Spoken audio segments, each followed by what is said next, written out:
Yeah, hello. All right. I'm experimenting with this, so we see how it goes. I was actually going to live stream. I was actually going to live stream this, but I'm not fully hooked up on my phone to live stream, so I'll sort that out.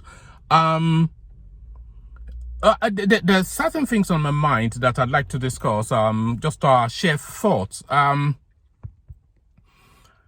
So a lot of my followership, they are sorry, I'm faltering in my thoughts because it's not a rehearsed speech.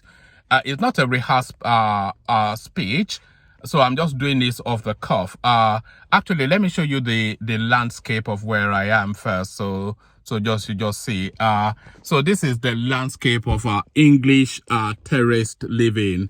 So this is somewhere in Kent. You can see. So that's somewhere in Kent. And this is somewhere in Kent. So I've just really I've pulled up in my car to have this conversation with you. What I want to talk about is the life and struggles of the Nigerian, and by extension the African person in diaspora. So that's what I want to talk about, and I'll be doing like a series on this, depending on how this goes down.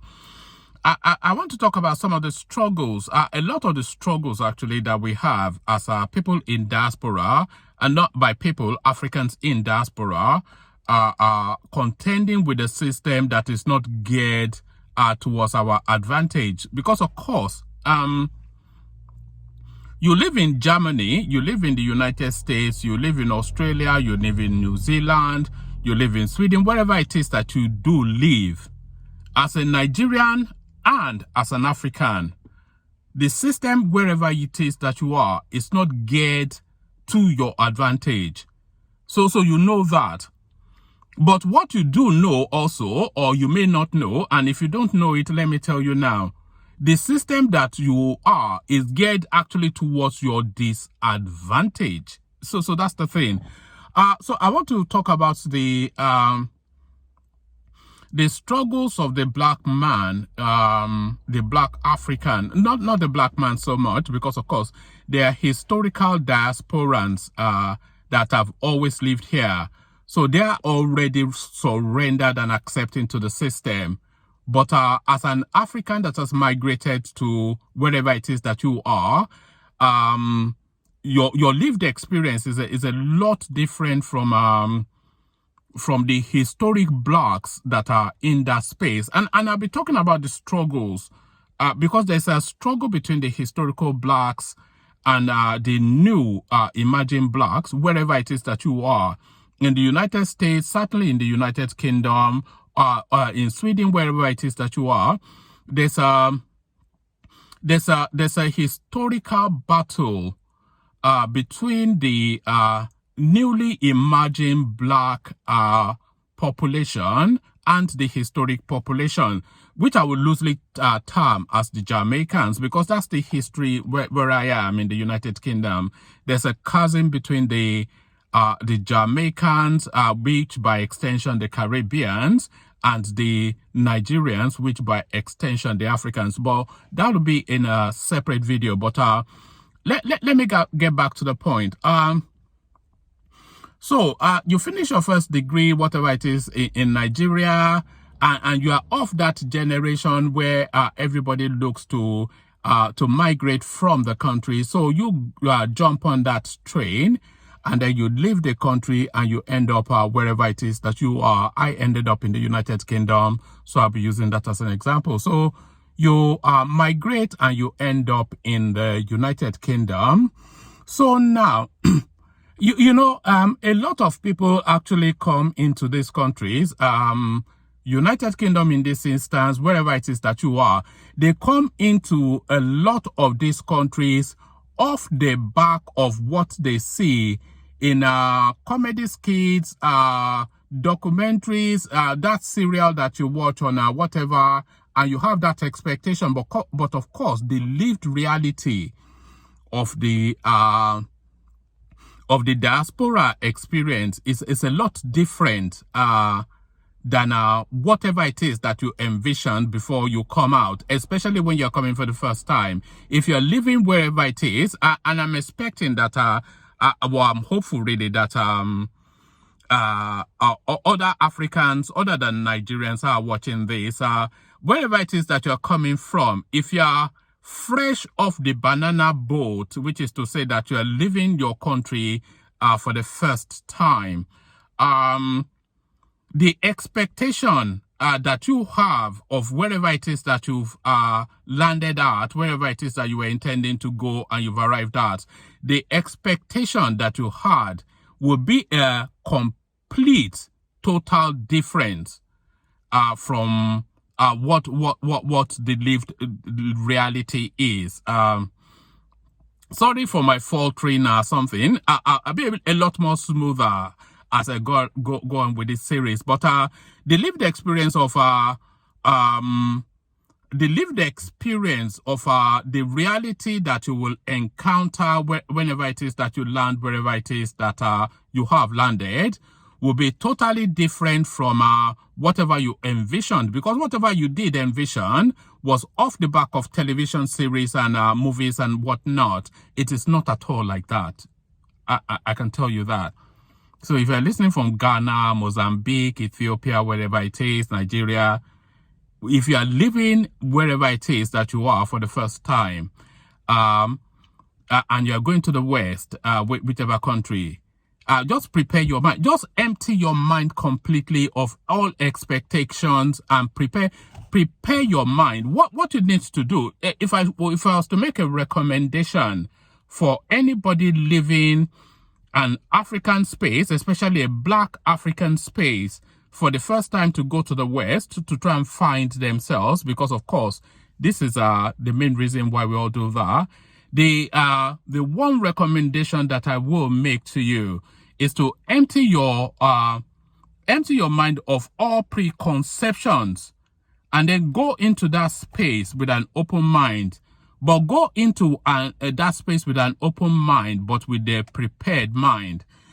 Because, of course, the lived experience, wherever it is that you're going to, and if you're going to an English-speaking country, the lived experience will be totally different. The first thing that you will contend with is the way you speak. Do you understand? The first thing that you will contend with is the way you speak. So you go in there, you think you're a good English speaker, you're a good French speaker, you speak Portuguese excellently, whatever it is. And then when you end up in that space, of course, the lever between your understanding of that language and the accent that you use to present it, you have to overcome that first.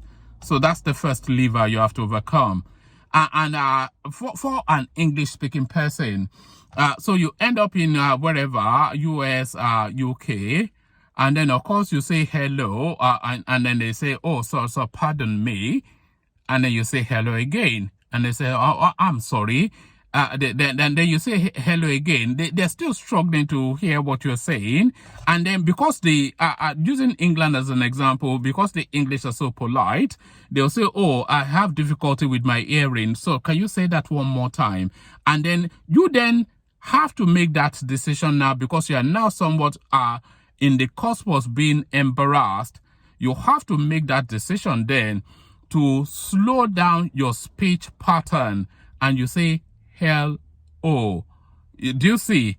So you have to leap that accent chasm first, and then when you leap that accent chasm, that's your smallest hurdle that you have to overcome, because there's a lot of presumption about who you are. Because in the UK, for instance, they have a single narrative about the totality. That's starting to change, by the way, but they have a single narrative or they used to, let me say that, they used to have a single narrative about the totality of the narrative of the Black African person. Some gumless, knuckle dragging, stig of the dump sort of element. So that's how they traditionally see you.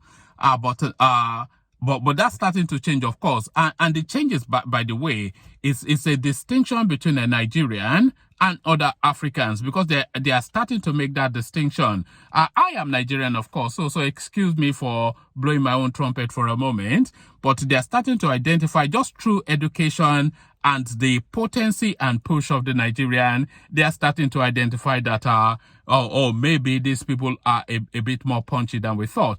But no, there's a lot of assumptions made about you. So there's a lot of assumptions made about you, and then you have to continue to battle that assumption as well. So a lot of battles that you have to go through. And in the course of that battle, there's a point in time that you somewhat start to lose that will to fight.